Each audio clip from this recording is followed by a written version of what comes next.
महाभारत के युद्ध में लाखों सैनिकों को भोजन कौन और कैसे कराता था?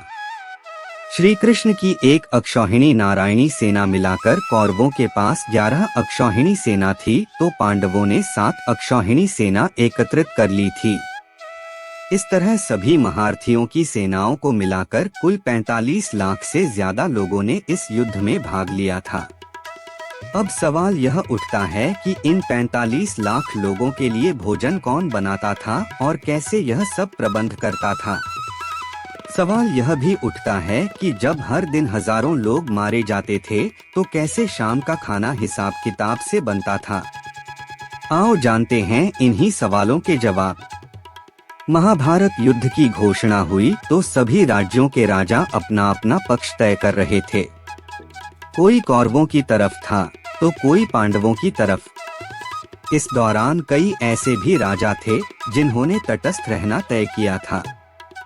मान्यता के अनुसार उन्हीं में से एक उडुपी के राजा भी थे। हालांकि उडुपी के राजा ने एक अच्छा निर्णय भी लिया। किंवदंती के अनुसार उन्होंने श्री कृष्ण के पास जाकर उनसे कहा कि इस युद्ध में लाखों योद्धा शामिल होंगे और युद्ध करेंगे, लेकिन इनके लिए भोजन का प्रबंध कैसे होगा। बिना भोजन के तो कोई योद्धा लड़ ही नहीं पाएगा।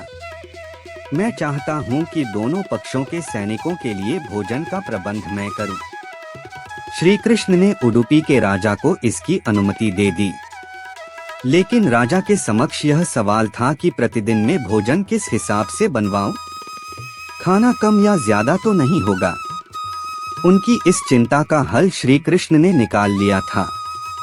आश्चर्य कि 18 दिन चलने वाले इस युद्ध में कभी भी खाना कम नहीं पड़ा और न ही बड़ी मात्रा में बचा। यह कैसे संभव हुआ? मान्यता के अनुसार इसका श्रेय श्री कृष्ण को दिया जाता है। इस बारे में 2 कथाएं प्रचलित हैं।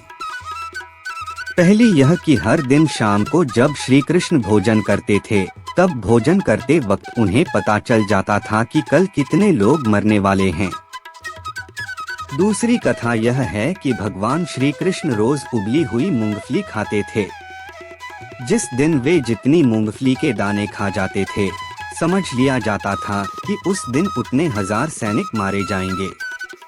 इस तरह श्री कृष्ण के कारण हर दिन सैनिकों को पूरा भोजन मिल जाता था और अन्न का अपमान भी नहीं होता था। और आपके शेयर करने पर लोगों तक जानकारी वीडियो को शेयर करें और चैनल को सब्सक्राइब करें। धन्यवाद।